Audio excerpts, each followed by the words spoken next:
Usiku wa kuamkia tarehe 13 tunafahamu tuliamka na mashambulizi kutoka Israel kuingia ndani ya Iran wakishambulia miundombinu ya nyuklia ya Iran.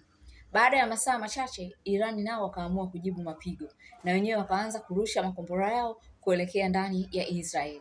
Sasa kitu kilichowashangaza wengi ni kwamba Iran walikuwa au mpaka sasa hivi wanarusha makombora yao kutoka katika miji yao mitano.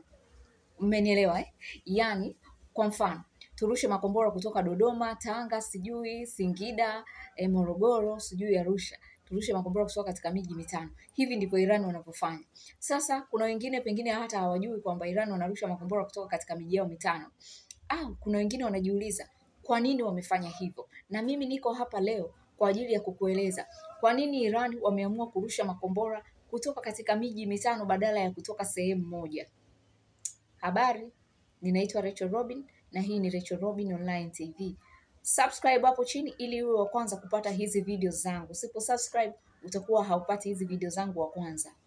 Kitendo alichokifanya Iran au ambacho anakifanya Iran cha kurusha makombora kutoka katika miji mitano tofauti, maana yake ni kwamba kinamfanya adui ambaye ni adui yake yeye ni Israeli. Kinamfanya Israeli apate wakati mgumu wa kuyapangua yale makombora. Na ndio maana kama hivyo mlivyoona mengine yamepenya. Mwaka jana Israeli alikuwa akitaka kupigwa na Iran analindwa na washirika wake wote. Na inakuwa kazi kupenya, lakini safari hii tumeona mpaka maeneo mitaani kule, mitaa ya raia kule Israeli imebomolewa kumekuwa magofu kama Gaza. Hii ni kutokana na kwamba inakuwa ngumu kuyapangua makombora ambayo yanatoka katika maeneo tofauti tofauti kuliko makombora ambayo yatatoka katika eneo moja. Yaani kwa mfano angerusha makombora kutokea Tehran katika mji mkuu wa Iran, ingekuwa rahisi Israel kuyapangua kwa sababu anajua yanakotoka. Lakini hii imempa tabu sana Israel kwa sababu pale alipotegemea kwamba makombora yatatoka, yametoka sehemu nyingine tofauti tano. Sasa kitu kama hiki mtu akikifanya inakuwa pia inamchanganya adui yako katika kurudisha mapigo. Ukiwa uko katika sehemu moja, location moja, kurudishiwa mapigo pale ulipo ni rahisi. Lakini uko katika location tofauti, adui yako kukurudishia mapigo katika location tofauti kwa haraka inakuwa ni kazi. Kwa hiyo hii ni moja ya mbinu ambayo Iran waliitumia ili kuweza kumfanya Israel apate wakati mgumu kurudisha mapigo. Yaani kama vile adate kwamba nianze kurudishia wapi mapigo. Pengine alijiandaa kwamba makombora yatatoka Tehran na mimi mapigo nitarudisha Tehran. Lakini kashangaa makombora yametoka pia katika miji mingine. Kwa hiyo hii inampa wakati mgumu kwamba aanzie wapi. Umeona?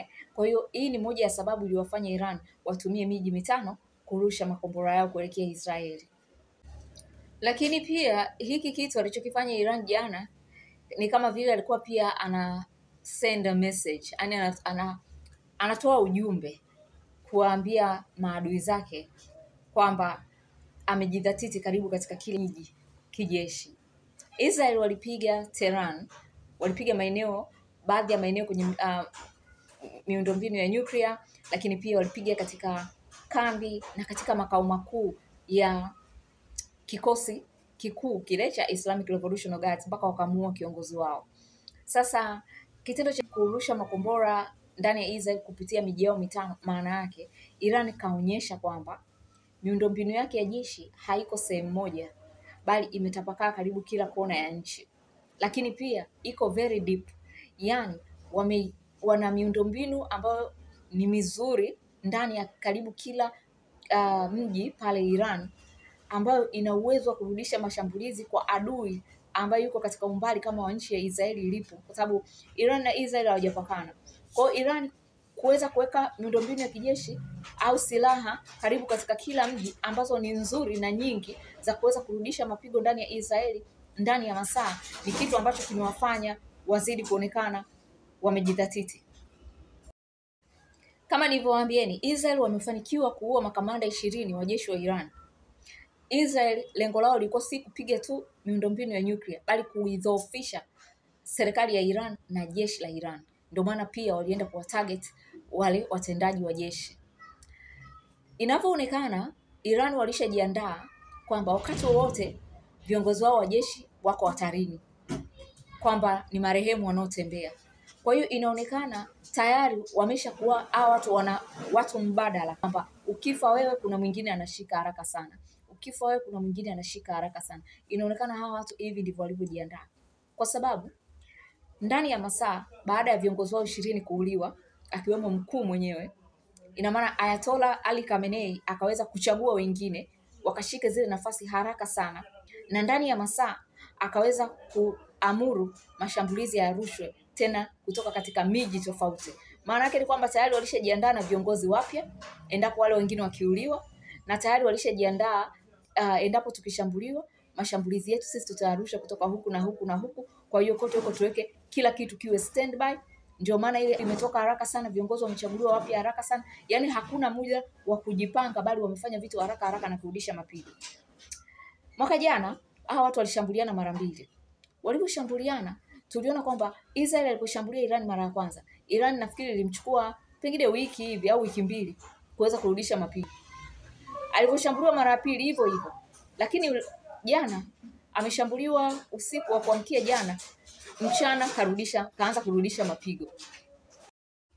Majibu ya Iran ya haraka haraka maanake pia yameonyesha kwamba Israeli hawajaidhoofisha Iran vile ambavyo wengi tulifikiria. Kwa sababu ukisikia amepiga makao makuu ya Islamic Revolutionary Guards, unahisi kabisa kwamba Iran wamedhoofishwa. Sasa makao makuu yamepigwa. Kikosi cha Islamic Revolutionary Guards, kwa msiofahamu, ndio kikosi kinachotegemewa sana na serikali yao. Kwa sababu hii serikali ilipoingia madarakani, of course wamekuta kuna jeshi la taifa, lakini hawaliamini sana jeshi la taifa, kwa sababu jeshi la taifa lilikuwa mikononi mwa kiongozi aliyepita Shah Mohammad Reza. Kwa hiyo hawaliamini sana, wanaamini hichi kikosi, kwa sababu hichi kikosi ndio walichoingia nacho mwaka 79. Ndio kikosi ambacho enzi hizo tunaoona viongozi leo wanauliwa, enzi hizo ndio walikuwa vijana wadogo waliokuwa ndani ya hichi kikosi wakapambana ili kuingiza hii serikali iliyoko madarakani.